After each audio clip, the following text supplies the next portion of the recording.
There's a particular kind of invisibility that comes not from being unseen, but from being stared at for all the wrong reasons. Maya lived with that invisibility, or perhaps visibility, depending on how you looked at it. She wasn't ignored, but neither was she truly seen. Her skin told a story she never asked to tell, patterns of light and dark that mapped across her body like an abstract painting no one knew how to interpret. Until a man walked into her studio, tripped over his own feet, and looked at her the way people look at art, with curiosity, with wonder, with the desire to understand rather than judge. If this story touches your heart, subscribe to the channel and leave a like. Comment where you're listening from, and if you feel it was really worth it, consider becoming a member to get early access to upcoming stories. Your support makes all the difference. The pottery studio smelled of wet clay and wood smoke, an earthy scent that grounded Maya in ways nothing else could. It was her sanctuary, this small converted warehouse space with its high ceilings, exposed brick walls, and enormous windows that let in floods of natural light. Here, among the pottery wheels, the shelves lined with drying pieces, and the ancient kiln that rumbled like a sleeping dragon when fired, she was safe. Safe from stares, from questions, from the constant awareness that her body was a conversation starter she never wanted to have. The morning sun streamed through the eastern windows, illuminating the dust particles that danced in the air. Maya stood at her wheel, her hands covered in slip, that perfect mixture of clay and water that felt like liquid silk between her fingers. She was centering a lump of terracotta, her movements practiced and meditative. Press down, pull up, shape, control. The wheel spun, the clay responded, and for those moments, nothing else existed.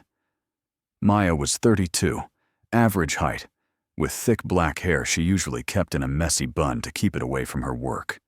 She had warm brown eyes that held depths of emotion she rarely let anyone see, and strong hands, potter's hands, scarred and calloused from years of working with clay, tools, and fire.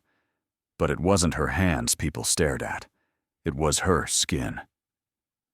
Vitiligo had started when she was 16. First, a small patch on her left wrist, pale against her olive complexion. Then her neck. Then her face. By the time she was 20, the depigmentation had spread across her body in asymmetric patterns. White patches on brown skin, creating a map of contrast that made strangers do double takes. Some people said it looked like marble. Others called it beautiful in that pitying way that made her want to scream. Most just stared and looked away quickly, embarrassed, as if they'd seen something they shouldn't have. Maya had learned to live with it. She'd gone through the stages: denial, anger, depression, acceptance. But acceptance didn't mean she was comfortable. It meant she'd built walls, created a life where she controlled who saw her and when. The studio became her world. She sold her pottery online, shipped pieces across the country, and rarely had to interact with customers face to face. It was safer that way. She was shaping the rim of a large bowl when she heard the studio door creak open. She didn't look up immediately. The clay was at a critical stage, and any distraction could collapse the form. "Hello," a male voice called out. "Is anyone here?" "One moment," Maya replied, her eyes fixed on the spinning clay. She applied gentle pressure, evening out the rim, then slowly brought the wheel to a stop. She looked up and blinked. The man standing in her doorway was a mess. Tall, maybe 6'2", with dark hair that looked like he'd forgotten to comb it, wearing a wrinkled button-down shirt with what appeared to be coffee stains on the collar. He carried a leather messenger bag slung across his body and held what looked like the shattered remains of a ceramic vase. But it wasn't his disheveled appearance that caught her attention. It was his face, open, friendly, with laugh lines around his eyes and an expression of genuine sheepishness. "Hi," he said. lifting the broken vase slightly. I'm looking for Maya Desai. I was told she's the pottery miracle worker. Maya wiped her hands on her apron, instinctively reaching up to make sure her high-necked shirt was in place. It was one of her habits, covering as much as possible. That's me, she said, standing, though I'm not sure about the miracle worker part. The man took a step forward, tripped over absolutely nothing, and stumbled. The broken vase pieces rattled in his hands as he caught himself. Smooth, he muttered to himself. Then, louder. Sorry, I have this condition. It's called being incredibly clumsy. Medical science has yet to find a cure. Despite herself, Maya felt the corner of her mouth twitch. She didn't smile often, but there was something disarming about his self-deprecating humor. I can see that, she said. Maybe you should stand still while we talk. Excellent advice. He planted his feet firmly. I'm Rohan. Rohan Kapoor. My grandmother gave me this vase 20 years ago. I was carrying it down the stairs yesterday. And he made a falling gesture with his hands. Physics happened. Maya approached, careful to maintain distance, and looked at the pieces. It was a beautiful vase, or had been. Traditional blue pottery, possibly from Jaipur, with intricate hand-painted patterns. Your grandmother had good taste, Maya said softly. Had, Rohan's voice dropped. She passed away last month. This was one of the last things she gave me. I know it's just an object, but... It's not just an object, Maya interrupted gently. Objects carry memory. They hold moments. Rohan looked at her then, really looked, and Maya braced herself for what came next. The moment when his eyes would track across her face, notice the white patches on her cheeks, her forehead, the vitiligo that crept up her neck. The moment when his expression would change, curiosity, pity, discomfort. But it didn't happen. Instead, he just smiled. Exactly. You understand. Maya blinked. He was still looking at her face, but not at her skin. At her eyes. I can fix this, she heard herself say. It'll take time. A few weeks, maybe a month. I'll need to carefully clean each piece, use kintsugi techniques to rejoin them, and then... Kintsugi? Rohan interrupted. The Japanese art of mending with gold. You know it? I'm an art history professor, he said, and there was that self-deprecating smile again. Well, trying to be. I'm actually up for tenure review, which is terrifying. But yes, I know kintsugi. The philosophy that breakage and repair are part of the object's history, not something to hide. Maya felt something shift in her chest, something small but significant. Exactly, she said quietly. They stood there for a moment, the morning light streaming through the windows, dust motes dancing between them. So, Rohan said, breaking the silence, how much will this cost? I should warn you, art history professors make approximately $3 per year. Maya laughed. She actually laughed, a sound that surprised even her. How about we discuss price after I assess the damage properly? Fair enough. He carefully placed the vase pieces on her work table. Would it be okay if I came back to check on progress? I promise to trip less. I doubt that, Maya said, and was surprised to find she was almost smiling. But yes, you can come back. Next week, maybe? Next week, Rohan agreed. He started backing toward the door, keeping eye contact. Thank you, Maya. Really. This means he backed directly into a shelf. A small ceramic pot wobbled dangerously. Both of them lunged for it. Maya's hand got there first, but Rohan's hand landed on top of hers, steadying the pot. The touch lasted only a second, but Maya felt it like electricity. Warm skin, gentle pressure, absolutely no hesitation. Sorry, Rohan jerked his hand back. God, I'm like a disaster in human form. It's fine, Maya said, her voice slightly breathless. The pot is fine, everything's fine. Right.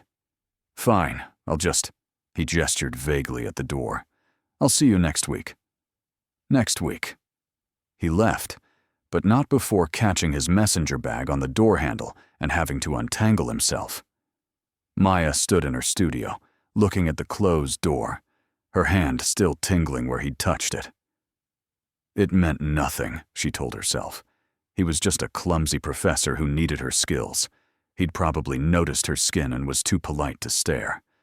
Next week he'd come back, and everything would be normal. But as she returned to her wheel, she couldn't stop the small smile that played on her lips. Rohan came back 3 days later, not a week. Maya was wedging clay, the process of kneading it to remove air bubbles, when she heard the door open. She looked up, her hands covered in wet clay up to her elbows, and there he was. This time, he wore jeans and a dark blue Henley shirt that actually looked clean. His hair was still messy, but it seemed more intentional now, like he'd at least tried. "Hi," he said, holding up a paper bag. "I brought coffee and samosas. I figured if I'm going to interrupt your work, I should at least bring bribes." Maya stared at him, then at her clay-covered hands. "I said next week. I know, but I was in the neighborhood, and I thought—" He paused, looking sheepish. "Okay, that's a lie. I wasn't in the neighborhood. I specifically came here, with coffee and samosas, which are getting cold." There was something so earnest about him that Maya couldn't help but feel her defenses crack slightly. "I need to wash my hands. I'll wait. I'm good at waiting. I once waited 3 hours for a museum to open because I got the time wrong." Maya walked to the industrial sink in the corner, scrubbing the clay from her hands and forearms. Behind her, she could hear Rohan moving around, presumably finding a place to set down the food without knocking anything over. When she turned back, drying her hands on a towel, she found him standing very still in the middle of the studio, as if afraid to move. "You can sit," she said, gesturing to the 2 stools near her work table. "I don't bite." "Good to know." He carefully made his way to the stools, successfully not tripping. "Small victories," he muttered to himself. He pulled out 2 paper cups of coffee and a container of samosas. "I didn't know how you take your coffee, so I got it black and brought sugar and cream." Maya sat across from him, accepting the cup. "Black is fine." They sat in silence for a moment. Maya was acutely aware of the morning light coming through the windows, illuminating her face, her neck, all the places where her skin changed color. She resisted the urge to turn away. Rohan pulled out a samosa and took a bite, then immediately started coughing. "Hot," he wheezed. "Very hot. Note to self, let food cool before eating." Despite herself, Maya smiled. "You really are a disaster." "I contain multitudes," Rohan said, still fanning his mouth. "Mostly disasters, but some good qualities too. I'm loyal. I'm honest. I can recite the entire opening of the Canterbury Tales in Middle English, which is either impressive or deeply nerdy depending on your perspective." "Deeply nerdy," Maya said, but her tone was warm. "Fair." He took a more careful bite of his samosa. "So, how's the vase looking? I know you haven't started yet, but—" "I've been analyzing the pieces," Maya interrupted. She stood and walked to her work table where she'd laid out the fragments. "See here. The way it broke actually follows some natural stress lines in the original firing. It'll make the repair stronger." Rohan came to stand beside her, close enough that she could smell his cologne, something woody and subtle. He leaned in, studying the pieces with genuine interest. "It's like archaeology," he said softly. "Reading the history in the breaks." "Exactly." Maya picked up one of the larger pieces. "Every object tells 2 stories, the story of its creation and the story of its life after." "What's your story?" Rohan asked, then immediately looked horrified. "Sorry, that was way too personal. Forget I asked. I have this problem where my brain and my mouth don't always communicate properly." Maya should have brushed it off, changed the subject, retreated behind her walls. Instead, she heard herself say, "My story is that I make pottery." That's it. Rohan looked at her, and there was something knowing in his eyes. Not prying, just understanding. "That's a good story," he said simply, "though I bet there's more to it." "Isn't there always?" They stood there, close together, studying the broken vase pieces. Maya was hyper-aware of his presence, of the way he didn't pull away when her arm accidentally brushed his, of the way he looked at the pottery with the same reverence she felt, of the way he'd brought her coffee and samosas without expecting anything in return. It had been so long since anyone had just shown up for her, wanted to be in her space. "I should let you work," Rohan said, but he didn't move. "I'm sure you have a million things to do." "I do," Maya agreed, but she didn't move either. "Right, so I'll just—" He stepped back, tripped over his own feet, and caught himself on the edge of the work table. "I'll work on that coordination thing." "Good idea." "Can I come back tomorrow?" The question came out rushed, almost nervous. "I mean, to check on progress, not to bother you." "Well, I'll probably bother you a little because that seems to be my natural state, but—" "Yes," Maya interrupted. "You can come back tomorrow." Rohan's face lit up. "Yeah? Yeah. Okay. Good. Great. I'll bring more coffee.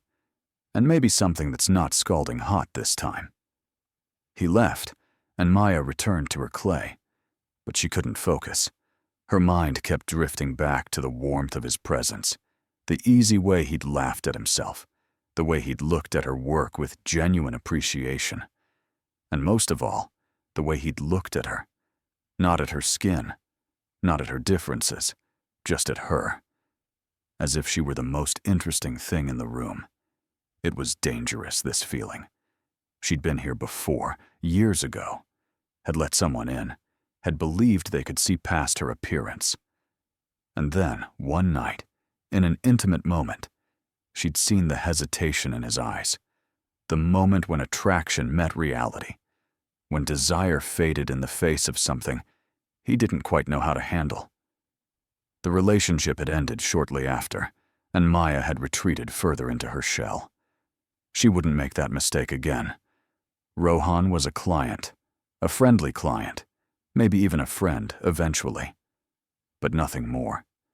She couldn't afford to hope for anything more. But even as she told herself this, she was already planning what she'd wear tomorrow, already imagining the sound of his laugh filling her studio, already feeling the ghost of his hand on hers. Rohan came back the next day, and the day after that. What should have been weekly check-ins became daily visits. He always brought something: coffee, chai, fresh fruit from the market, once even a potted succulent, because he'd read that they were good for studio air quality. "Plus," he'd said, handing it to her, "they're nearly impossible to kill," which seems appropriate for someone who spends their days working with fire. Maya had rolled her eyes but kept the succulent, placing it on the windowsill where it would get good light. She named it Herbert, though she didn't tell Rohan that. The visits established a rhythm. Rohan would arrive mid-morning, after his classes or office hours. They'd sit together, drinking whatever he'd brought, and talk. Sometimes about art, sometimes about nothing. Rohan told her about his students, the brilliant ones, the struggling ones, the one who'd turned in a paper about Renaissance art that was entirely written by ChatGPT. "I mean, I appreciated the efficiency," Rohan said, but the paper included a paragraph about how Michelangelo's David was actually a collaboration with his AI assistant in 1504. Maya had laughed so hard she'd nearly dropped the clay she was holding. "What did you do?" "Gave him a chance to rewrite it. He's actually a good kid, just overwhelmed. Turns out he's working 2 jobs to pay for school." Rohan's expression had turned serious. "I remember what that's like." "You worked your way through school?" "Worked my way through everything. My parents wanted me to be a doctor or engineer. Art history wasn't exactly the lucrative choice. So I paid my own way, took out loans I'm still paying back, and worked every part-time job you can imagine.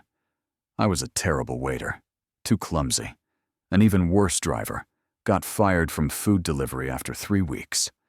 But I was an excellent night guard at a museum. Because you couldn't trip over anything in the dark? Because I could spend 8 hours surrounded by art, studying it, memorizing it, falling in love with it. Best job I ever had.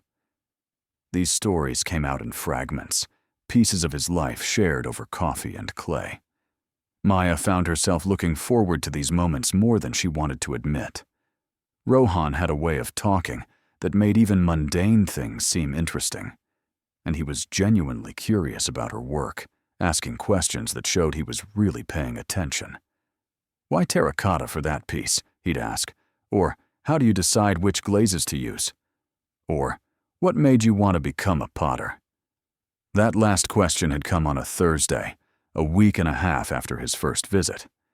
They were sitting close together at her work table, both leaning over a partially repaired section of his grandmother's vase. Maya was applying a thin line of epoxy mixed with gold powder, creating the kintsugi seam that would hold the pieces together while making the repair visible, even beautiful. "I don't know," Maya said, carefully steadying her hand. "I just always loved working with my hands, creating something from nothing. Taking earth and water and fire and making something useful, something beautiful." "It's alchemy," Rohan said softly. "Transformation." "Maybe." She finished the seam and set down her tool. "Or maybe I just like that clay doesn't judge you. It doesn't care what you look like. It only responds to how you touch it." There was a loaded silence. Rohan shifted slightly, and Maya realized how close they were sitting. Close enough that she could feel the warmth radiating from his body. Close enough that if she turned her head, their faces would be inches apart. "I should," she started, but didn't finish the sentence. Didn't move. "Maya," Rohan said, his voice quiet. "Can I ask you something? And you can tell me to shut up if it's too personal." Her stomach tightened. Here it comes, she thought. The question about her skin, the curiosity disguised as concern. "What? Why do you always wear long sleeves, even when it's warm in here?" Maya's hand automatically went to her collar, adjusting it even though it was already in place. "I get cold easily." "Maya." The way he said her name, gentle, knowing, without judgment, made something crack inside her. She stood abruptly, putting distance between them. "It's none of your business." "You're right. I'm sorry." Rohan stood too, but didn't approach. I noticed you're always covering up, and you turn away from the light sometimes, like you don't want me to see you clearly. And I wondered if maybe you thought I'd care about something I absolutely don't care about." Maya felt her heart pounding. "You don't know what you're talking about. I know that you're talented and kind, and have an amazing laugh that I've only heard a handful of times. I know that you make me feel comfortable in a way most people don't. And I know that whatever you're hiding, you don't have to hide it from me." "You don't understand," Maya said, her voice breaking slightly. "People say they don't care until they see, until it's real and unavoidable and right in front of them. And then everything changes. Try me." Maya turned to face him fully. The morning light was streaming through the windows, illuminating every inch of her. She reached up and pulled her hair out of its bun, letting it fall around her shoulders. Then, slowly, deliberately, she undid the top 2 buttons of her high-necked shirt, revealing the vitiligo that crept up her neck in asymmetric white patches against her olive skin. "This," she said, her voice steady despite the fear coursing through her. "This is what I'm hiding. It's called vitiligo. It's all over my body, my face, my arms, everywhere. It spreads in patches, white on brown like someone spilled bleach on me. People stare. They ask questions. They tell me I should try makeup or treatments or it looks like marble, Rohan interrupted softly. Maya laughed, but it was a bitter sound. That's what they all say. It looks like marble. It's unique. You should be a model. As if that makes it easier. As if pretty words change the fact that I look like a patchwork quilt that someone assembled wrong. Rohan took a step closer. Can I tell you what I actually see? I see someone who creates beauty every day but doesn't recognize it in herself. I see someone who's kind enough to repair a broken vase for a clumsy professor who can barely walk through a room without destroying something. I see someone with incredible hands and an amazing smile and eyes that light up when she talks about her work. He paused.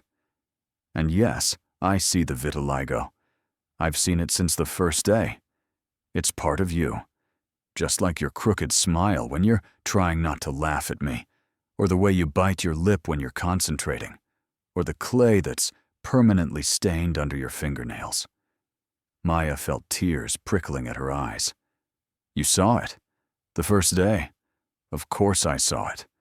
I'm not blind. I just don't care. Not in the way you think I should. Everyone cares eventually. Then they're idiots. Rohan took another step closer. Maya, I've spent my life studying art. Renaissance paintings, Greek sculptures, Japanese ceramics. You know what I've learned? Perfection is boring. Perfection is cold. The things that move us, that touch us, that stay with us, they're the things with character, with history, with uniqueness. I'm not a piece of art, Maya said quietly. No, Rohan agreed. You're better, because art doesn't laugh at my terrible jokes, or make coffee taste better just by sharing it, or make me want to trip over my own feet just to have an excuse to be caught. Maya blinked. What? Rohan's face flushed. I may have been exaggerating my clumsiness slightly. I mean, I'm genuinely clumsy, don't get me wrong.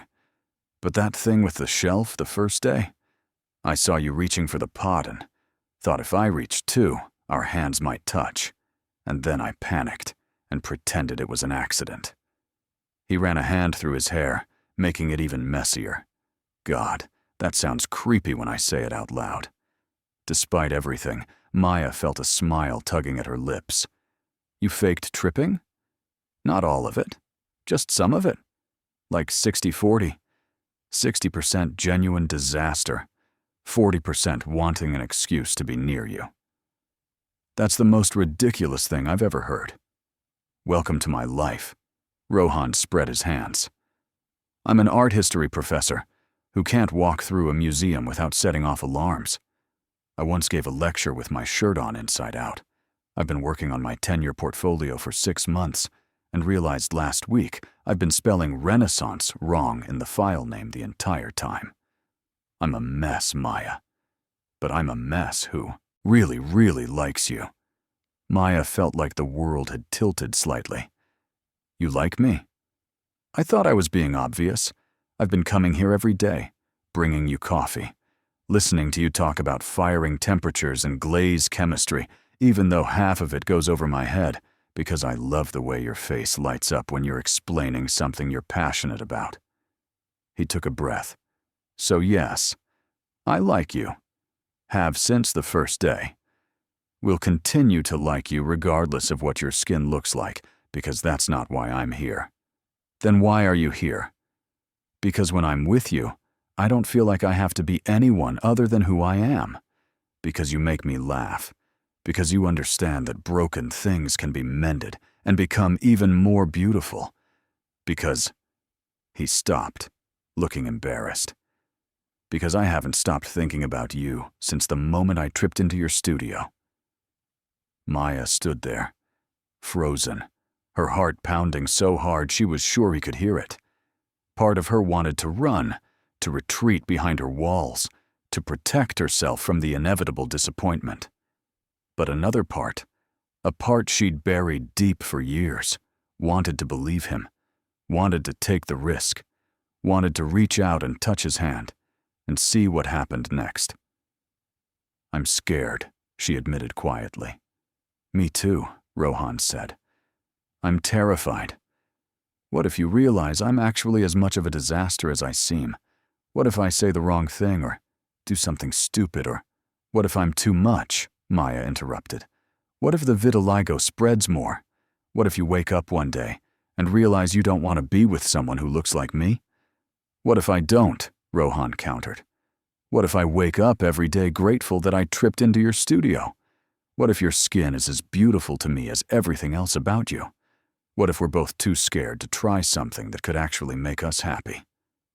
They stood there, the space between them charged with possibility. Outside, the city continued its noise. Cars honking, people talking, life happening. But inside the studio there was only silence and sunlight, and two people standing on the edge of something terrifying and wonderful. "I don't know how to do this," Maya whispered. "Neither do I," Rohan admitted. "But maybe we could figure it out together." "What if it doesn't work? What if it does?" Maya took a deep breath. Then slowly she took a step forward. Then another. Until she was close enough to reach out, to place her hand, that clay-stained, strong, trembling hand, on his chest. She could feel his heart racing beneath her palm, as fast as her own. "Okay," she said softly. "Let's figure it out together." Rohan's face broke into a smile so bright it made Maya's chest ache. "Yeah? Yeah. Can I hug you? Is that okay? I want to hug you, but I don't want to assume." Maya laughed and stepped into his arms. He wrapped them around her carefully, like she was something precious, and pulled her close. She rested her head on his chest, breathing in his scent, feeling the solid warmth of him. And for the first time in years, she felt safe. Not hidden, not protected by walls, but genuinely safe. They stood like that for a long moment, just holding each other, both afraid to let go. When they finally pulled apart, Rohan kept his hands on her shoulders. "So," he said, "does this mean I can keep coming back every day?" "I think you've established that you'll come back anyway." "True. But now I can bring better coffee. The good stuff. Maybe some real food instead of just samosas." "The samosas were good." "They were gas station samosas, Maya. You deserve better than gas station samosas." She laughed, and the sound felt light, unrestrained. "What I deserve is to actually finish your grandmother's vase. At this rate, it'll take me 6 months." "I don't mind," Rohan said, his thumb absently tracing circles on her shoulder. "Take all the time you need. I'm not going anywhere." And in that moment, standing in her studio with sunlight streaming through the windows and clay dust dancing in the air, Maya believed him. The days that followed felt different. Rohan still came every morning, but now there was an ease between them that hadn't existed before. An understanding. He'd bring coffee, and they'd sit close together, his arm casually draped over the back of her stool, her shoulder brushing his. Small touches that meant everything. Maya started wearing short sleeves. It was a gradual thing. First just when Rohan was there, then all the time. She'd catch herself in the mirror and see the white patches on her arms, the asymmetric patterns that had haunted her for years, and instead of immediately covering them, she'd pause. Remember the way Rohan looked at her, not with pity or curiosity, but with warmth, with desire, with acceptance. One afternoon she was throwing a pot on the wheel, a wide, shallow bowl with delicate walls. Rohan sat nearby, supposedly grading papers, but she could feel his eyes on her more than the essays. "You're staring," she said without looking up. "Guilty," he admitted. "You're mesmerizing when you work. It's like watching a dance. It's just clay. It's creation. There's nothing just about it." Maya brought the wheel to a stop and looked at him. He'd abandoned all pretense of grading, his pen tucked behind his ear, his attention completely on her. "Don't you have papers to grade?" "They're terrible papers about the influence of Caravaggio. They can wait.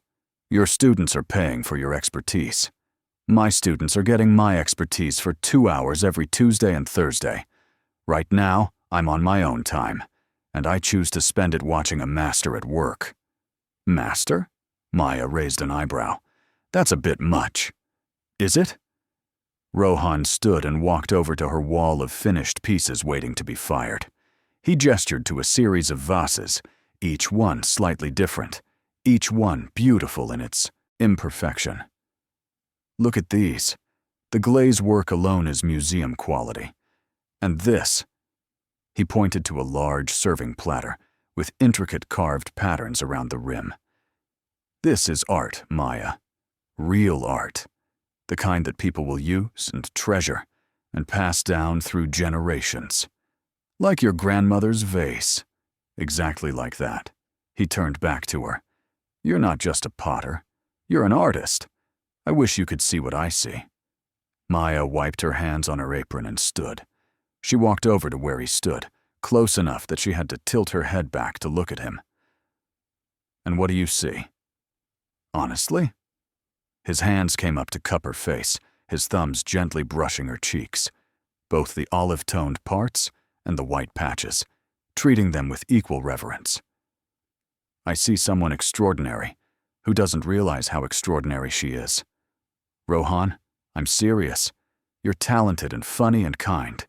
You make me laugh every day.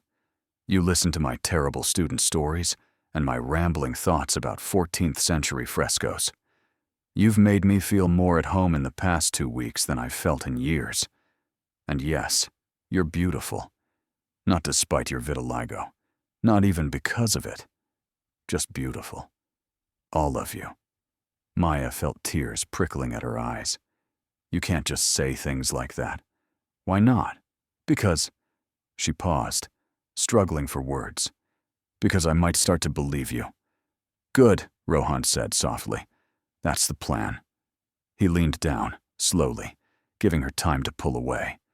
But Maya didn't pull away.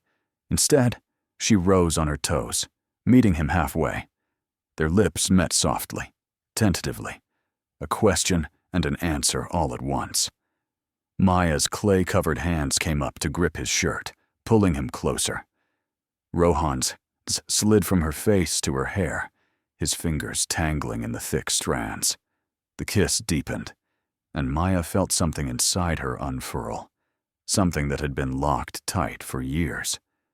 She'd kissed people before, of course, but not like this. Not with this feeling of rightness, of coming home. When they finally broke apart, both breathless, Rohan rested his forehead against hers. "I've been wanting to do that since the moment I met you. Even when I was covered in clay. Especially when you were covered in clay. You looked like a sculpture come to life." Maya laughed and pushed him gently. "Now you're just being ridiculous. I'm being honest." He caught her hands, looking down at them.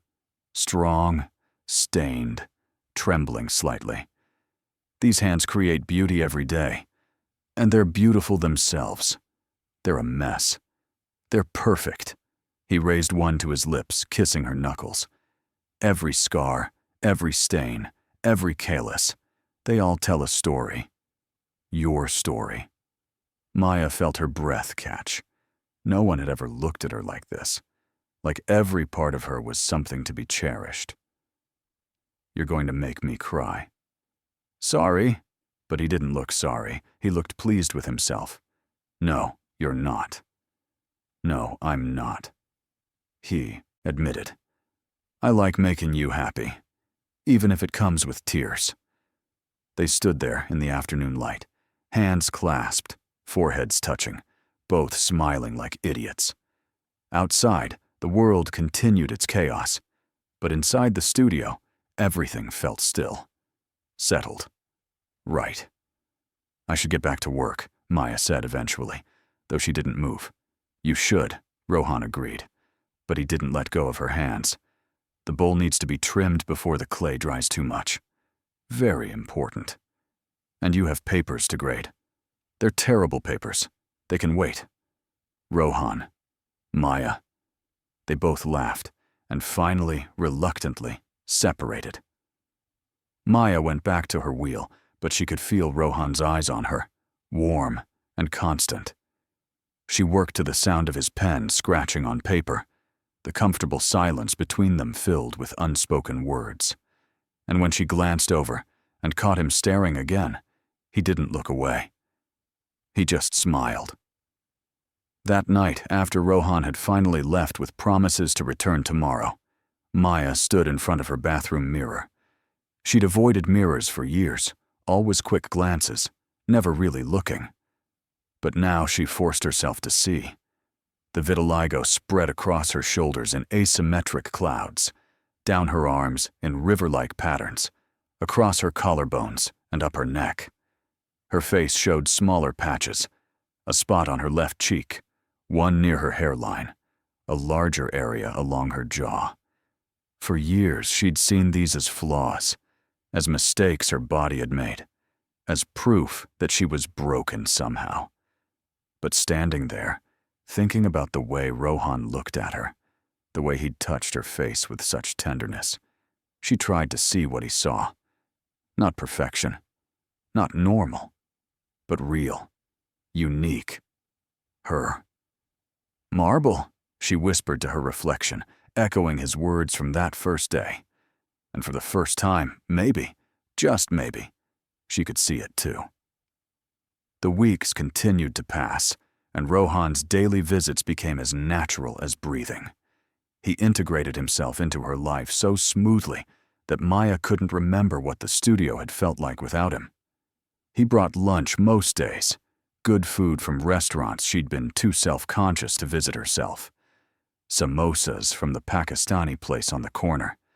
Dumplings from the Chinese restaurant 3 blocks over. Once, an entire pizza, because as he explained, it was Tuesday, and Tuesday demands pizza. What kind of logic is that? Maya had asked, amused. Impeccable logic. Also, I was hungry, and the pizza place was on the way. They'd eaten sitting on the floor of the studio, backs against the wall, the pizza box between them. Rohan had stolen the last piece, and Maya had retaliated by smearing a bit of clay on his nose. The resulting clay fight had left them both laughing and covered in terracotta slip, which had then led to them trying to clean up, which had led to standing very close together under the industrial sink, water running over their hands, eyes locked. "You have clay in your hair," Rohan had said softly. "So do you. We're a mess. You're always a mess." "True," he'd leaned in, "but I'm your mess now." That kiss had lasted until the water ran cold, and even then, they'd been reluctant to pull apart. Being with Rohan was easy, in a way Maya had never experienced. There was no pretense, no need to hide.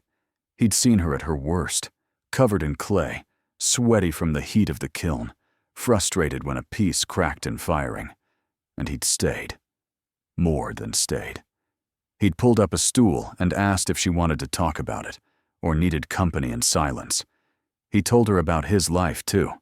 About growing up the youngest of 4 children, all the others becoming exactly what their parents wanted. A doctor, an engineer, a lawyer, while Rohan pursued art history. "They love me," he'd explained, "but they don't understand me. To them, art is a hobby, not a life. My mother still introduces me as Rohan, the professor, like she's hoping people will assume I teach something practical." "But you love what you do." "I love what I do," he'd confirmed. "Even when my students write papers claiming Botticelli used digital photography for reference, even when the tenure committee makes me want to tear my hair out, even when I'm living on ramen because the pay is terrible, I love it." "That's how I feel about pottery," Maya had said. "Like, even if no one understood it, even if I never sold a single piece, I'd still do it. I'd still have to create." "That's how you know it's real," Rohan had said. "When you do it, even if no one was watching. It was during one of these conversations, 3 weeks after Rohan's first visit, that Maya noticed the vase was nearly complete. She'd carefully rejoined all the pieces with the kintsugi technique, the gold-laced seams creating new patterns across the blue pottery. It was beautiful, more beautiful perhaps than it had been originally. The breaks had become part of its story, its character. "It's ready," she told Rohan one Thursday morning. "Your grandmother's vase. I just need to apply the final sealer, and then it needs 24 hours to cure." Rohan set down his coffee and came to look. His eyes widened as he took in the repaired piece. The gold seams caught the light, making the vase seem to glow. "Maya, this is incredible." "The breaks made it stronger," Maya explained, pointing to where 2 major cracks had been joined. "And the gold. It shows the history. Shows that it survived." "It's perfect." Rohan looked at her, his eyes suspiciously bright. "My grandmother would have loved this. She always said that surviving was an art form in itself." She sounds wise. She was. She's the one who told me to study what I loved, regardless of what anyone else thought. Said life was too short to spend it doing things that didn't make your soul sing. He smiled, a bit sadly. "I wish you could have met her." "I feel like I know her a little," Maya said softly. "Through the vase. Through you." Rohan turned to her fully, taking both her hands in his. "Can I tell you something?" "Of course." "When I broke this vase, I was devastated. It felt like I'd lost the last piece of her. But now, looking at it, looking at what you've created, I realize something. The vase isn't her legacy. It's beautiful, and I'll treasure it. But it's just an object." He squeezed her hands. "The real legacy is what she taught me. To pursue what matters. To not be afraid of being different. To understand that sometimes things have to break before they can become what they're meant to be." Maya felt tears prickling at her eyes. "Rohan, I'm saying this badly," he interrupted. "What I mean is, I came here to fix something broken. But what I found was—" He paused, seeming to gather courage. "What I found was you, and I don't want to leave." "You're not leaving," Maya said, confused. "The vase will be ready tomorrow." "I know, but that was my reason for coming here. Once I pick it up, I won't have an excuse anymore." Maya blinked, understanding dawning. "Did you need an excuse?" "I thought I did. But now I'm realizing that I don't want to just visit. I don't want to just bring you coffee and watch you work, as much as I love doing that." He took a breath. "I want more. I want to be part of your life, really part of it. I want to know what you're like first thing in the morning. I want to be here when you're opening the kiln, holding my breath with you, to see if the pieces survived. I want to fall asleep next to you and wake up and do it all again." Maya's heart was racing. "What are you saying?" "I'm saying I'm in love with you." The words tumbled out fast, as if he'd been holding them back for too long. "I know it's only been 3 weeks. I know that's crazy fast. I know you might not feel the same way, and that's okay. I don't expect—" Maya kissed him. It was the only way to stop the flood of words, and also because she couldn't not kiss him. Not when he'd just said exactly what she'd been too afraid to admit to herself. She poured everything into that kiss. All the fear she'd been carrying, all the hope she'd been afraid to feel, all the love that had been growing despite her best efforts to prevent it. When they broke apart, Rohan looked dazed. "So, that's a good response." "I love you too," Maya said, the words feeling strange and wonderful on her tongue. "I've been terrified to admit it, even to myself. Because every time I've let someone in, every time I've hoped, they left," Rohan finished quietly. "They saw you, really saw you, and they couldn't handle it. Yes. Maya, look at me." He waited until her eyes met his. "I see you. Every day, I see you. Your skin, your scars, your insecurities, your brilliance, your kindness, your terrible taste in music. My taste in music is excellent. You listen to smooth jazz while working with clay. That's objectively terrible taste.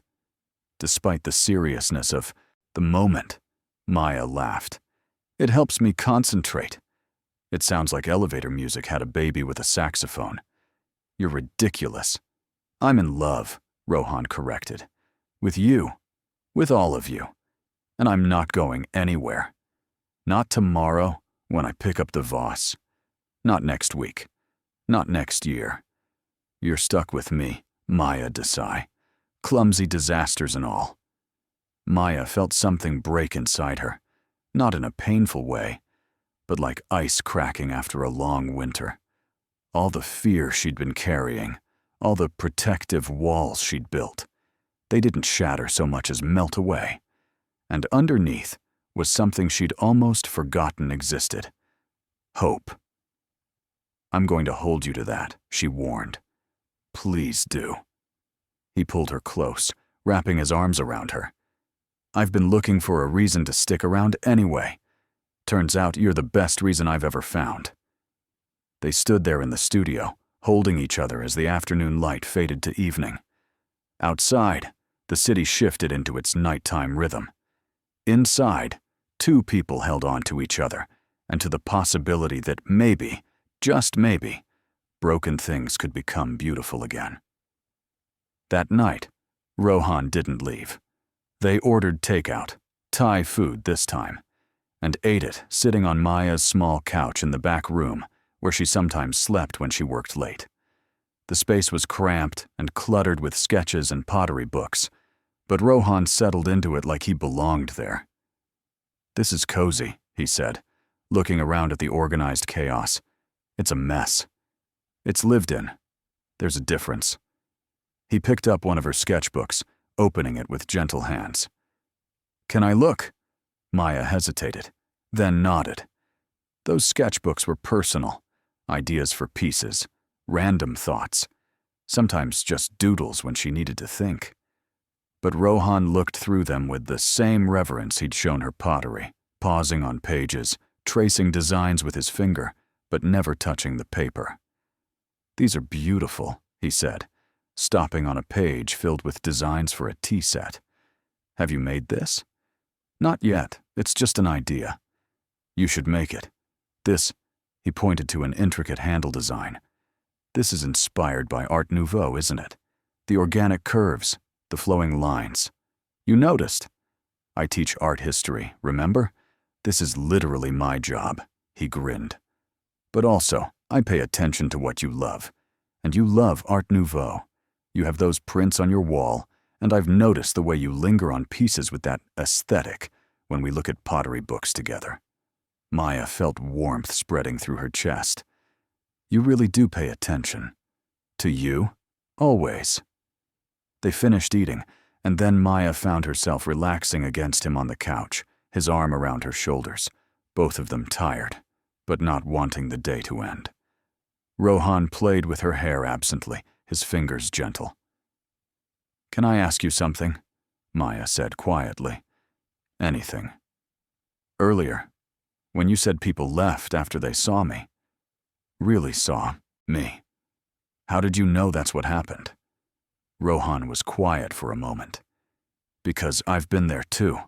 Not the same situation, obviously, but the feeling of being too much for people, of watching them realize you're not what they thought, and seeing them pull away. What happened? I was engaged once, Rohan said, his voice soft. 4 years ago. Her name was Priya. She was brilliant, a corporate lawyer, very driven, very sure of what she wanted in life. And what she wanted was someone who matched her ambition, someone who could provide stability, success, the whole package. But you were a struggling academic. Exactly. At first, she said she loved that I was passionate about my work, said it was refreshing to be with someone who cared about more than money. But as time went on, it became clear she thought it was a phase. that eventually I'd grow up and get a real job, as she called it. He paused. The breaking point came when I got offered a teaching position. This position, actually.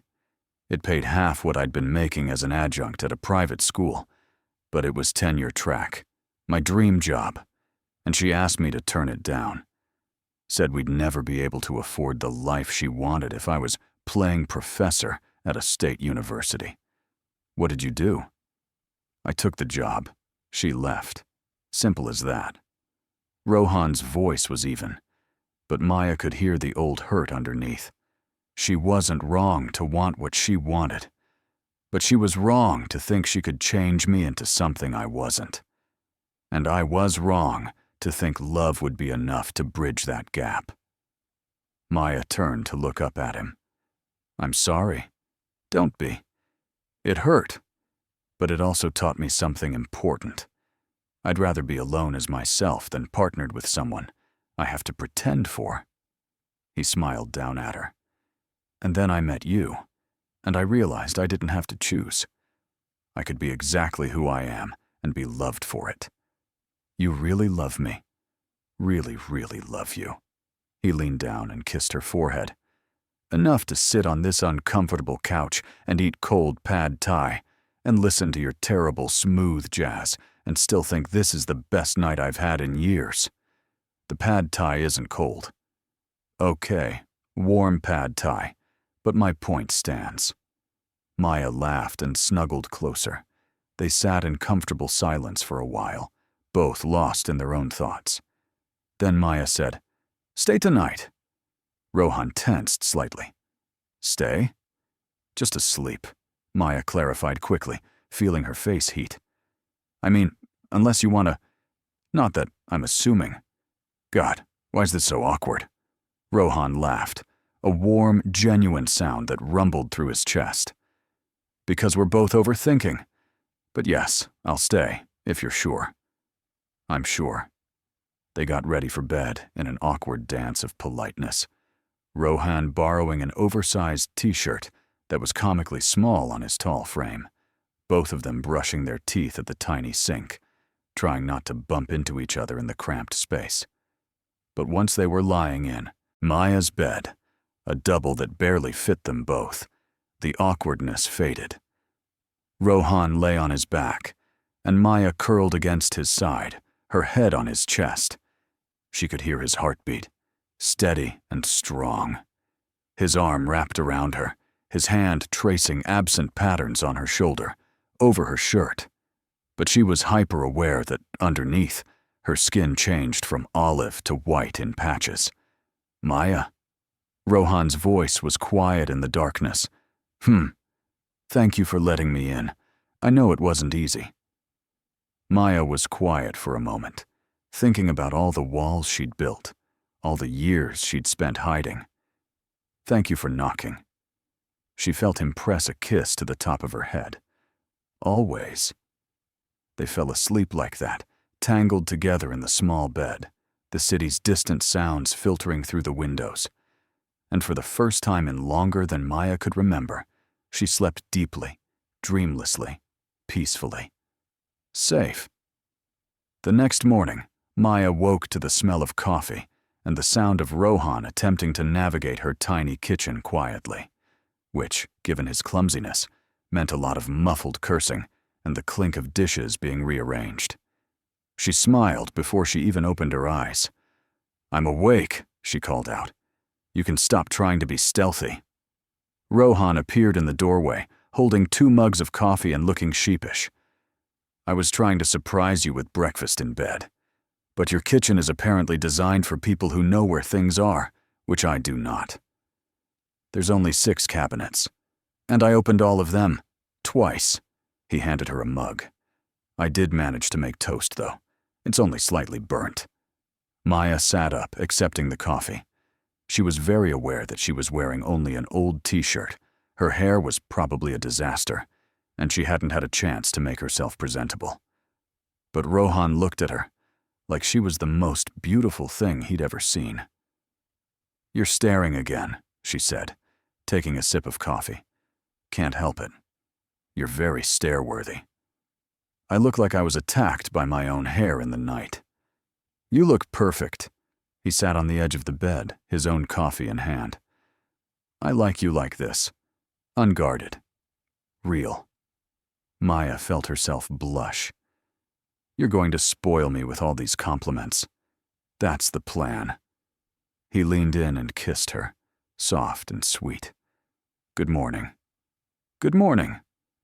They had breakfast, slightly burnt toast and coffee, sitting in Maya's bed, talking about nothing and everything.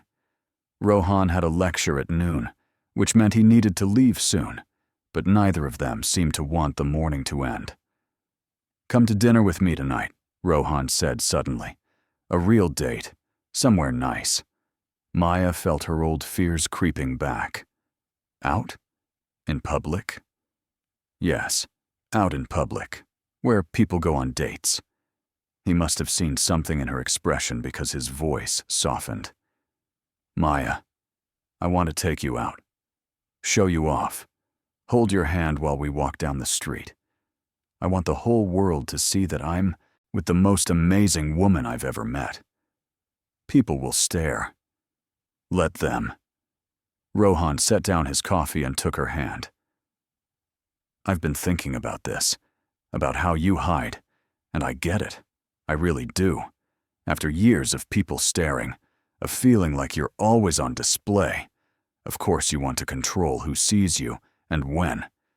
But Maya, you're not hiding from stares. You're hiding from living, and you deserve to live, to go to restaurants, to walk through the park, to do all the normal things that people do without feeling like you have to prepare yourself for battle first. What if I'm not ready? Then we'll take it slow.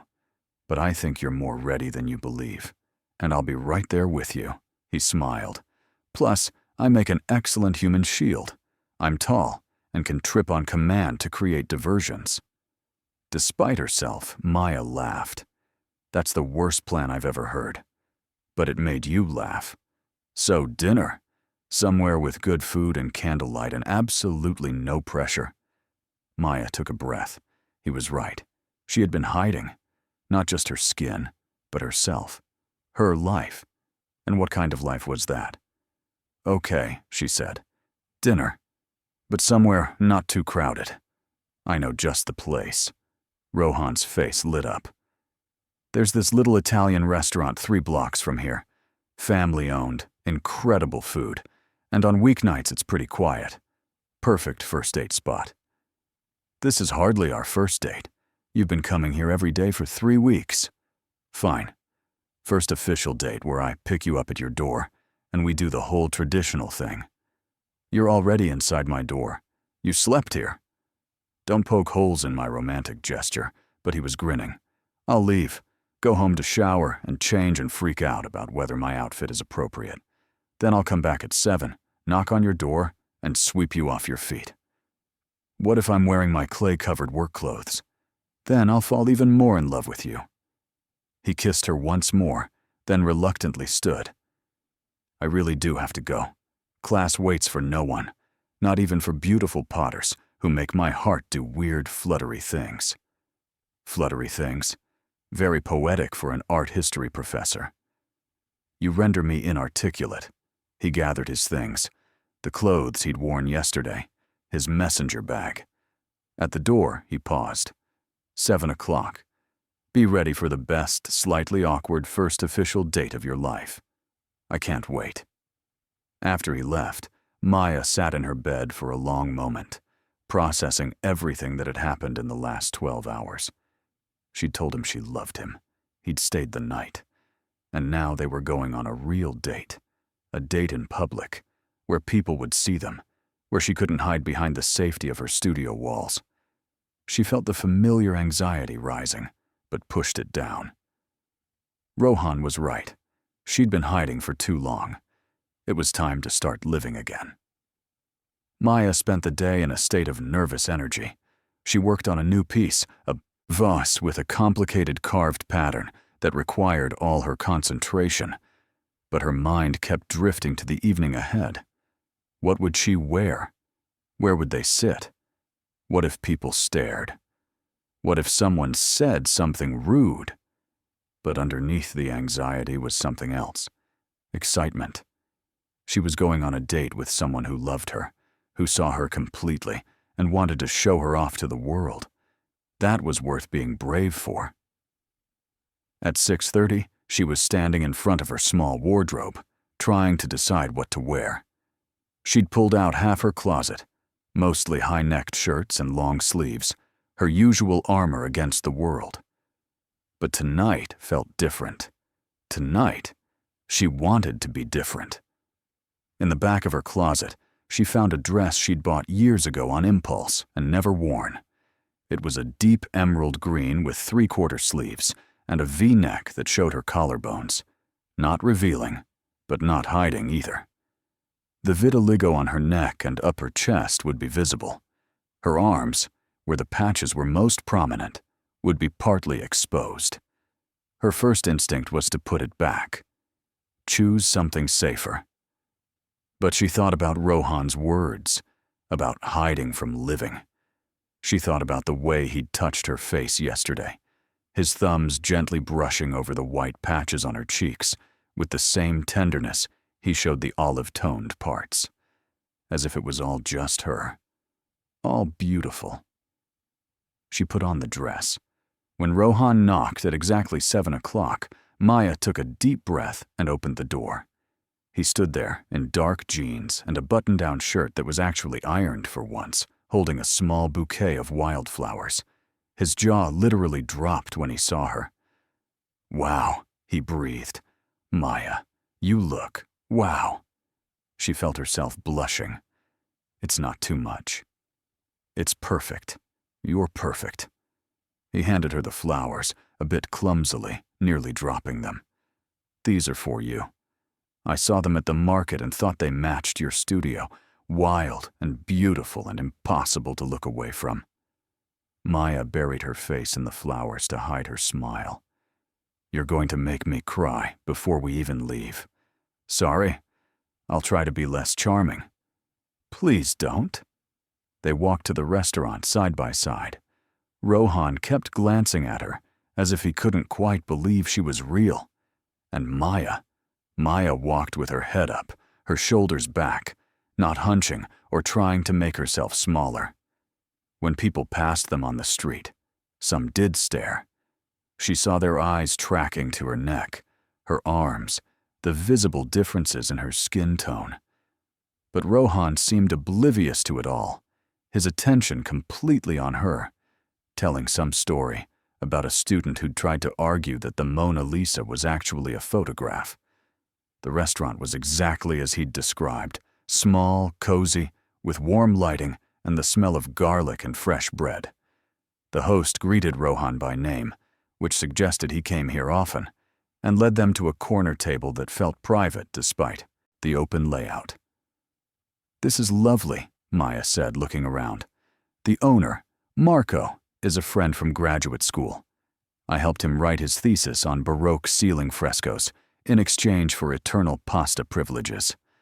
Rohan grinned. "Also, I told him I was bringing someone special tonight, so he's definitely going to come by and embarrass me at some point. Should I be worried? Probably." As if summoned, a short, round man with a magnificent mustache appeared at their table. "Rohan. And this must be the beautiful Maya you've been talking about non-stop for 3 weeks." Maya raised an eyebrow at Rohan, who had turned distinctly pink. "Non-stop?" Marco exaggerates. "I do not." Marco looked at Maya conspiratorially. "He comes in here almost every day for coffee, and every day he talks about you. Maya said this. Maya did that. Maya has the most amazing laugh. It's very sweet, also very annoying." "Marco, you're fired," Rohan said. "You can't fire me.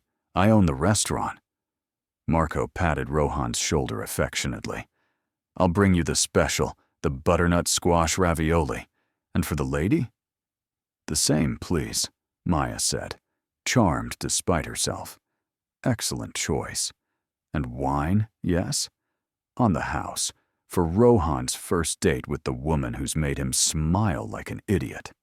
"I don't smile like an idiot," Rohan protested. "You absolutely do," Marco said cheerfully, then disappeared toward the kitchen. Maya laughed. "So, you've been talking about me nonstop." "In my defense, you're very interesting." "Interesting. Is that what we're calling it?" "Fascinating. Captivating. The only thing I can think about." Rohan reached across the table and took her hand. "Yes, I've been talking about you. To Marco, to my colleagues, to anyone who'll listen. Is that embarrassing? Probably. Do I care? Not even a little bit." Maya looked at their joined hands, his larger, a bit ink-stained from grading papers, hers smaller, with clay permanently embedded under the nails. The contrast in their skin tones, the white patches on her hand, visible against his uniform olive complexion. Anyone looking would see it immediately. And she waited for the discomfort, the urge to pull away. But it didn't come. "I'm glad you dragged me out of my cave," Maya said softly. "I did not drag. I very politely invited. You wore me down with charm and terrible jokes. My jokes are excellent. They're really not," he grinned. "But you laugh anyway." "I do," Maya admitted. "I really do." Dinner was wonderful. The ravioli was as good as Marco had promised. The wine was smooth and warming, and the conversation flowed easily. Rohan told her about his tenure review coming up, his nervousness about whether his research would be enough, his hope that years of dedication would finally pay off. Maya told him about a commission she'd received for a custom tea set, her first major order in months, and how terrified she was of messing it up. "You won't mess it up," Rohan said with absolute certainty.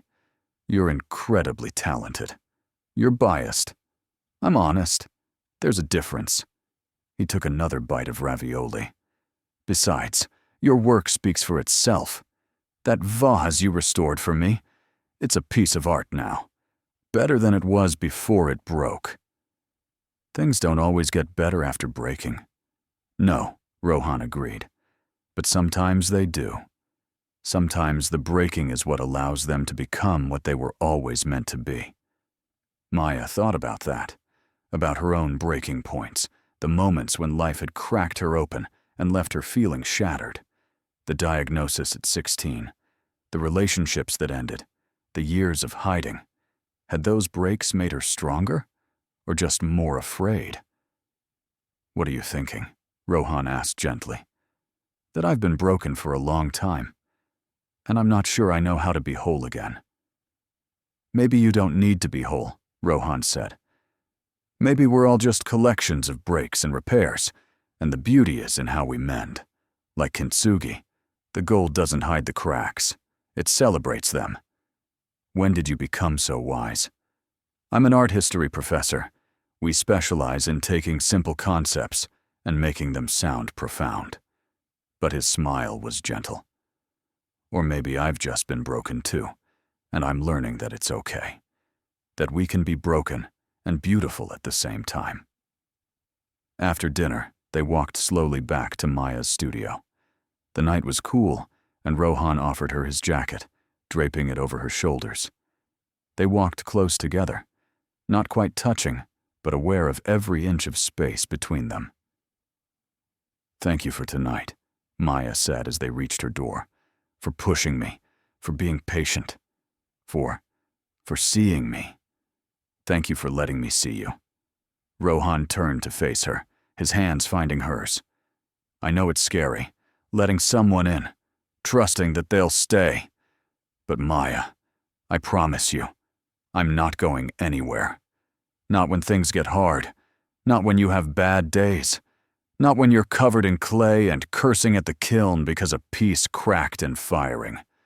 I'm here, for all of it." Maya felt tears prickling at her eyes. "What did I do to deserve you?"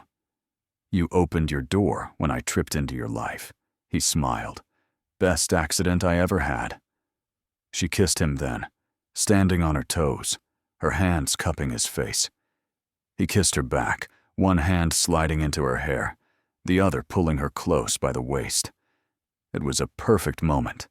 The cool night air, the distant sounds of the city, the warmth between them. When they broke apart, both breathless, Rohan rested his forehead against hers. "Can I come up?" "Yes," Maya whispered. "Please." They climbed the stairs to her studio space, hands clasped, both nervous and excited. Inside, Maya turned on only a small lamp, leaving the space mostly in shadows. But there was enough moonlight coming through the large windows to see by. Rohan pulled her close again, kissing her slowly, deeply. His hand skimmed down her sides, respectful, but wanting. Maya's fingers worked at the buttons of his shirt, clumsy with nervousness.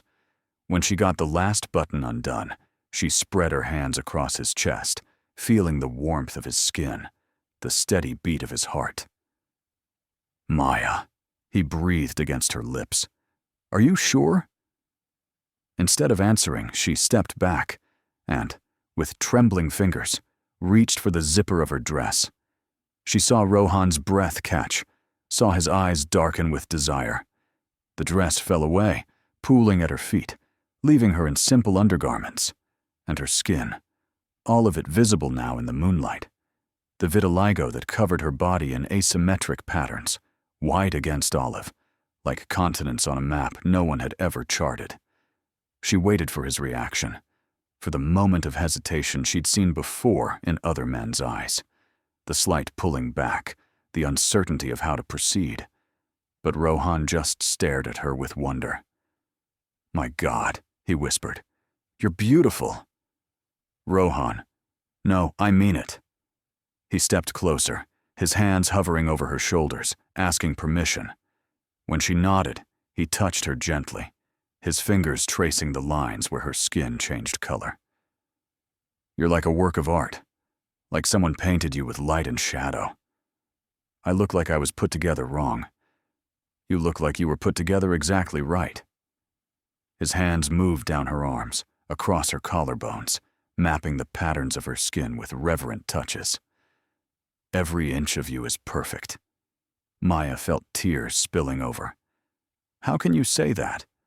"Because it's true." He cupped her face, his thumbs wiping away her tears. "Maya, I've spent my life studying beauty. Renaissance paintings, Greek sculptures, ancient pottery. And I'm telling you, you're the most beautiful thing I've ever seen. Not despite this." He traced a white patch on her shoulder. "But including it, it's part of you. Part of what makes you uniquely, impossibly you." She kissed him again, harder this time, with all the emotion she couldn't put into words. His shirt joined her dress on the floor.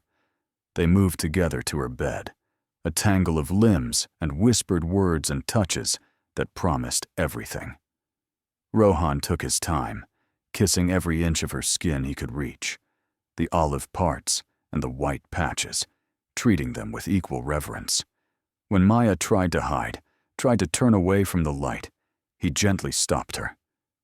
"Don't hide," he whispered. "Not from me. I want to see you. All of you." And so she let him see. Let him trace the map of her skin with his hands, his lips, his words. Let him worship every part of her she'd learned to hate. And slowly, under his gentle touch, under his whispered affirmations, she began to see herself differently. Not as broken, not as wrong, just as herself, as Maya, as enough. When they finally came together, it was with a sense of completeness Maya had never felt before. Not just physical, though that was overwhelming in its intensity, but emotional, spiritual. The feeling of being truly seen, truly known, truly loved. All of her, without exception, without conditions. Afterward, they lay tangled together, skin against skin, hearts beating in rhythm. Rohan traced lazy patterns on her arm, and Maya listened to his breathing slowly returning to normal. I love you, she whispered into the darkness. I love you so much it scares me. I love you too, Rohan replied, pressing a kiss to her shoulder, right over a patch of vitiligo. And you don't have to be scared. Not anymore. We're in this together. Together, Maya repeated, and for the first time in years, she believed it. Believed that someone could see her completely and still stay, still love her, still choose her. They fell asleep wrapped around each other, and Maya's last thought before drifting off was that maybe Rohan had been right. Maybe things that broke could become more beautiful in the mending. Maybe she'd needed to fall apart so she could be put back together in a new way, with gold in the cracks, stronger for having survived, ready to be seen. The next morning, Maya woke to sunlight streaming through the windows and Rohan's arm heavy across her waist.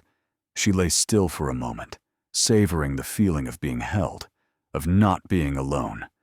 Then Rohan stirred, nuzzling into her neck. Morning, he mumbled, his voice sleep rough. Morning. I had the best dream. There was this beautiful woman, and we had dinner, and then He paused, opening his eyes and looking at her. Oh, not a dream. Maya laughed. Disappointed? Opposite of disappointed. He pulled her closer. Best reality I've ever woken up to. They stayed in bed longer than they should have, talking and laughing and stealing kisses. Eventually, Rohan had to leave for a department meeting, but he extracted a promise from Maya to have dinner with him again that night. I'm going to wine and dine you every night until you get sick of me, he declared. What if I never get sick of you? Then I guess you're stuck with me forever. He kissed her one last time. See you tonight. 7 o'clock. And Maya? Yes? Wear whatever makes you feel beautiful, because you are. Always. After he left, Maya stood in her studio, looking at the morning light, feeling different somehow. Lighter. She caught sight of herself in the mirror. Sleep rumpled hair, bare face, her vitiligo fully visible in the harsh daylight. And for once, she didn't immediately look away. She studied her reflection, trying to see what Rohan saw. The white patches on her cheeks, her neck, her shoulders. The asymmetric patterns that had haunted her for years. Like marble, she whispered, echoing his words from weeks ago. And slowly, tentatively, she smiled at her reflection. Not a confident smile. Not yet. But a beginning. The weeks that followed were the happiest of Maya's life. Rohan became a permanent fixture in her studio and in her life. He brought her coffee every morning, stayed while she worked, brought lunch, often stayed for dinner. Some nights he went home to his own apartment across town. Other nights he stayed, and Maya grew accustomed to waking up next to him, to sharing her space, to not being alone. She started going out more. They went to movies, to museums, to restaurants. Each outing, Maya felt a little braver, a little more comfortable existing in public. Yes, people stared sometimes. Once, a child pointed and asked her mother in a loud voice, "What's wrong with that lady's skin?" The mother had hushed the child, embarrassed, shooting Maya an apologetic look. But Rohan had simply squeezed Maya's hand and kept walking, as if nothing had happened. And later, when Maya brought it up, feeling raw and exposed, he'd said, "There's nothing wrong with your skin. That kid was just curious. Kids are curious about everything. Remember, you told me you have a student who tried to eat clay because he wanted to know what it tasted like. That's different. Is it? Curiosity isn't cruelty. It's just human nature. And you know what? Let them look. Let them be curious. Let them see that people come in all different variations, and that's okay. Maybe that kid will grow up remembering the beautiful woman with the unique skin, and when he meets someone else with vitiligo or any other difference, he won't think it's strange. He'll think it's just Another way of being human. Maya had cried then, but they were good tears. Healing tears. The months passed, autumn giving way to winter.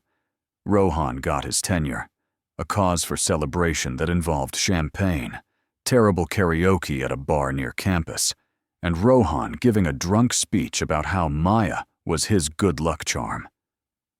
Maya's custom tea set commission was a huge success, leading to 3 more orders and an invitation to showcase her work at a local gallery. "You should do it," Rohan encouraged. "Let people see your work.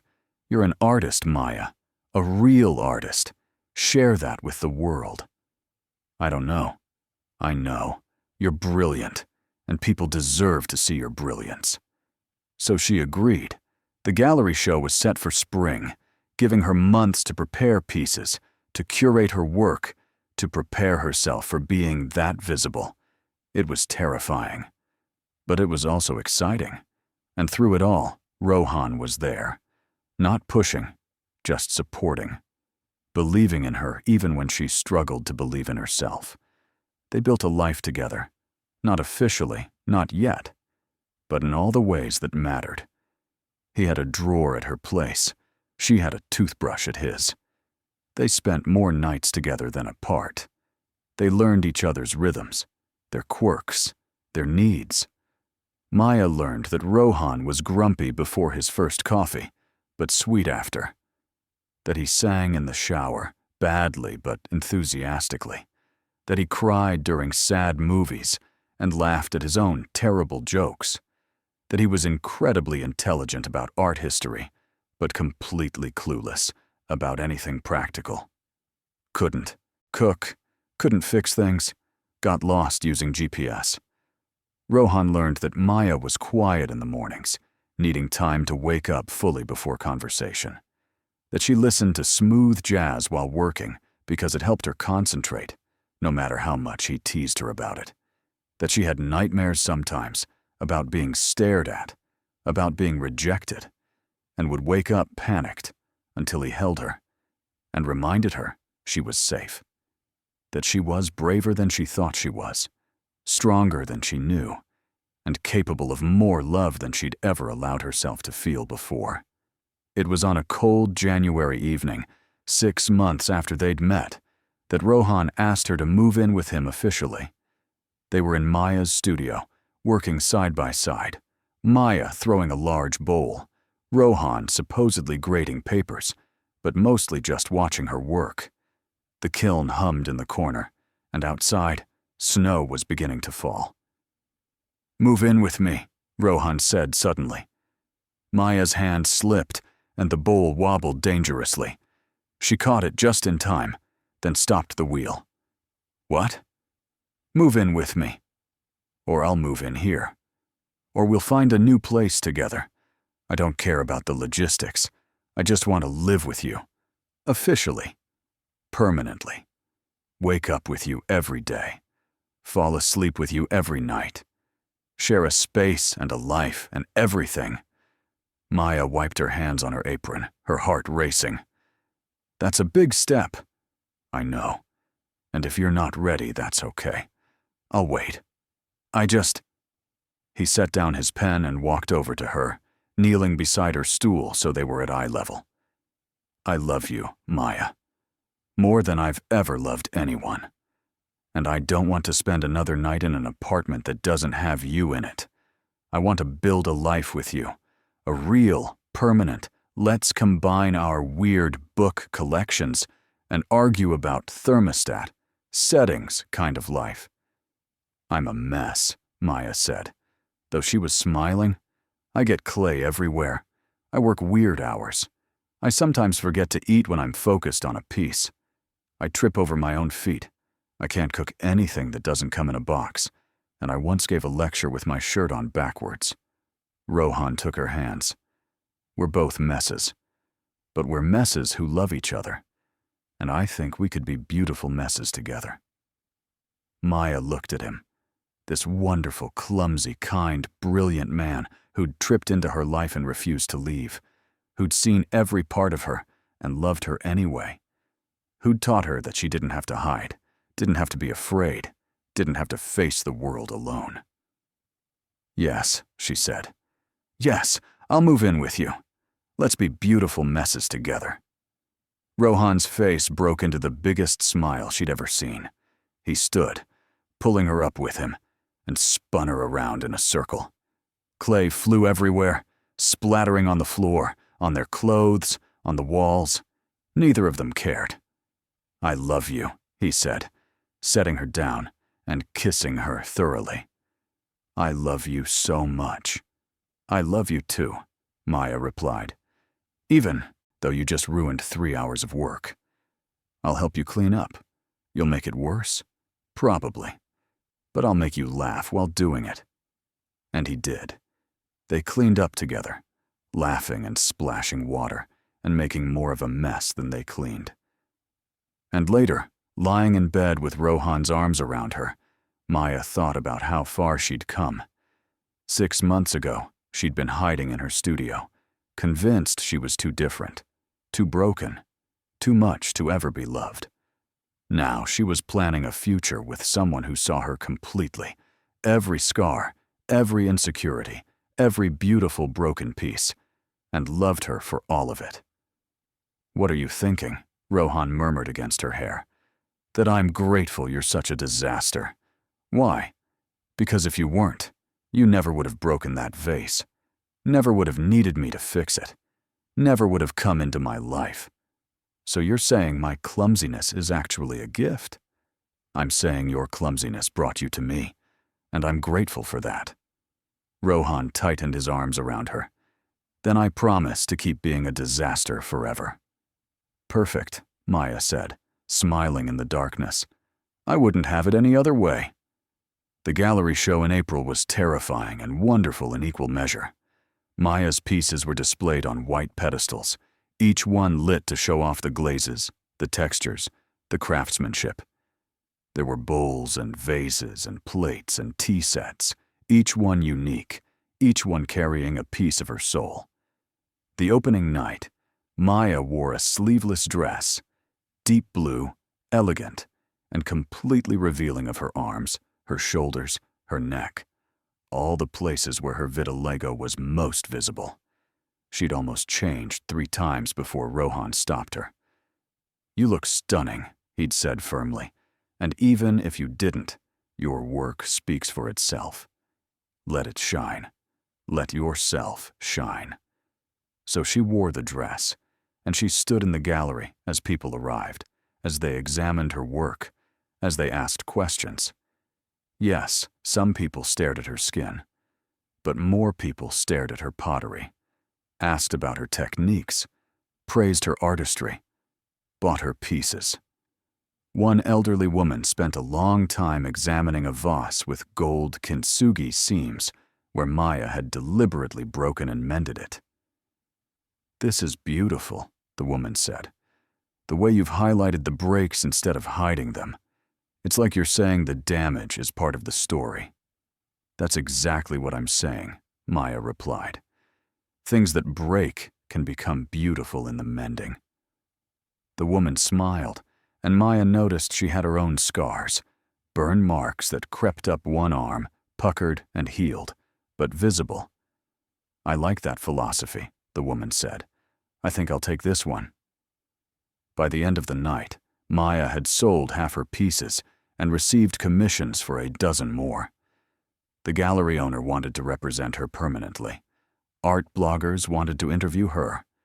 And through it all, Rohan stood beside her, proud and beaming, telling anyone who'd listen that his girlfriend was a genius. "Your girlfriend is exhausted," Maya said as they finally left, well past midnight, "and hungry, and wondering why she wore heels."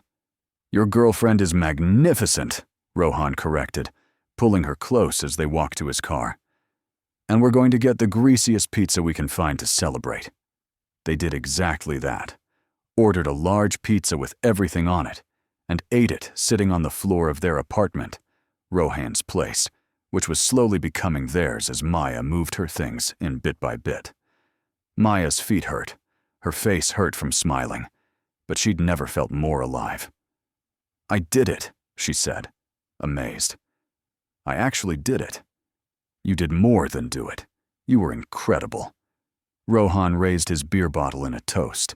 "To Maya Desai, artist extraordinaire, love of my life, and the bravest person I know." "I'm not brave." "Are you kidding? You stood in a room full of strangers, wearing a dress that showed your vitiligo, and let them see your art and see you. That's incredibly brave." Maya thought about that. 6 months ago, she wouldn't have been able to do it. Wouldn't have been able to leave her studio, let alone put herself on display like that. But Rohan had changed something in her, or maybe he'd just helped her find something that had been there all along. The strength to be seen, the courage to be herself, the belief that she was worthy of love and success and happiness. "Thank you," she said quietly. "For what?" "For seeing me. For staying. For making me believe I could do this." Rohan set down his pizza and pulled her into his lap, wrapping his arms around her. "You did this all by yourself. I just held your hand along the way." "That's all I needed," Maya said, resting her head on his shoulder. "Someone to hold my hand." "Then I'll hold it forever," Rohan promised, "or until you get sick of me, whichever comes first." "I'll never get sick of you."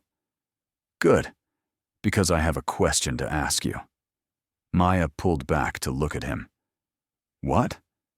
Rohan suddenly looked nervous, his confidence from moments ago evaporating. "So, this wasn't how I planned to do this. I had a whole thing figured out. Was going to take you to the park, have a picnic, do something romantic and memorable. But sitting here, eating pizza on the floor at 1 in the morning after watching you accomplish something amazing, it feels like the right moment." So, he shifted, somehow managing to get down on one knee, despite the fact that Maya was still half in his lap. He reached into his pocket and pulled out a small box. Maya's heart stopped. "Maya Desai," Rohan said, his voice shaking slightly. "I am the clumsiest, most disaster-prone person you'll ever meet. I can't cook, I can't fix things, and I will definitely continue to trip over nothing for the rest of my life.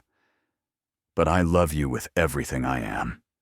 You've made me braver, happier, and more myself than I've ever been. You've shown me that broken things can be beautiful, that differences are gifts, and that love doesn't mean finding someone perfect. It means finding someone perfectly right for you." He opened the box, revealing a simple gold band with a small, asymmetrically placed stone. Not centered, not perfect, but beautiful in its uniqueness. "The jeweler thought I was crazy for wanting the stone off-center," Rohan said. "But I told her that perfection is boring, that I wanted something as unique and beautiful as the woman I was giving it to." "So," he took a breath, "Maya, will you marry me? Will you let me hold your hand forever? Will you build a life with me, full of clay and art history lectures and terrible jokes and so much love we don't know what to do with it all?" Maya was crying now, tears streaming down her face, her hands shaking as she reached for him. "Yes," she said through her tears. "Yes, yes, 1,000 times. Yes." Rohan slipped the ring onto her finger. It fit perfectly, the asymmetric stone catching the light. Then he pulled her down to the floor, kissing her deeply, both of them laughing and crying at the same time. "I love you," Maya said against his lips. "I love you so much." "I love you too," Rohan replied. "My beautiful, brilliant, brave Maya." They sat there on the floor, surrounded by pizza boxes and empty beer bottles, holding each other and marveling at the ring on Maya's finger. Outside, the city continued its noise, but inside their apartment, everything was quiet, settled, right. "So," Rohan said after a while, "should we call people? Tell them the news?" At 1 in the morning? Fair point. Tomorrow then. Tomorrow, Maya agreed. Right now, I just want to stay here with you. Perfect plan. Rohan pulled her closer, and they arranged themselves more comfortably on the floor, her head on his chest, his arms around her. And as Maya lay there, listening to Rohan's heartbeat, wearing his ring, planning their future, she thought about the journey that had brought her here. From hiding in her studio to standing in a gallery full of people. From covering every inch of her skin to wearing sleeveless dresses. From believing she was too broken to love to accepting that sometimes breaking is what allows us to become who we're meant to be. She thought about Rohan's grandmother's vase, how it had shattered and been mended with gold, how the breaks had become part of its beauty. She thought about kintsugi, about the philosophy that breakage and repair are part of an object's history, not something to hide. And she realized she was like that vase, the vitiligo, the years of hiding, the pain and fear and rejection. Those were her breaks. And Rohan was the gold, filling the cracks, making her whole not by fixing her, but by helping her see that she'd never been broken at all. Just different. Just uniquely, beautifully herself. What are you thinking? Rohan murmured, half asleep. That I spent so long believing I was too different to be loved. Maya said quietly. That my body was wrong, that I needed to hide. But you've shown me that I'm not too different. The world was just too narrow. And now, I've found someone whose love is big enough to hold all of me. Rohan kissed the top of her head. The world's loss is my gain. And Maya, I don't ever want you to hide again. Not from me, not from the world, not from yourself. You're perfect exactly as you are. I'm not perfect. No, Rohan agreed. You're real, and that's so much better. They fell asleep there on the floor, wrapped around each other, planning a future, believing in tomorrow. And Maya's last thought before drifting off was that maybe, just maybe, she'd finally found what she'd been searching for all along. Not someone who would love her despite her differences, but someone who would love her for them. Someone who saw the art in her imperfections, the beauty in her breaks, the gold in her cracks. Someone who understood that the most beautiful things in life are often the ones that have been broken and mended, scarred and healed, changed and transformed. Because those are the things with stories, with character, with depth, with soul. And as Rohan held her close and dreamed beside her, Maya knew that their story was just beginning. A story of two imperfect people who found perfect love in each other's imperfections. A story of breaking and mending, of hiding and being seen, of fear and courage and love. A story, she thought with a smile, that would be worth telling. If this story touched your heart, subscribe to the channel and leave a like. Comment where you're listening from, and if you felt it was really worth it, consider becoming a member to get early access to upcoming stories.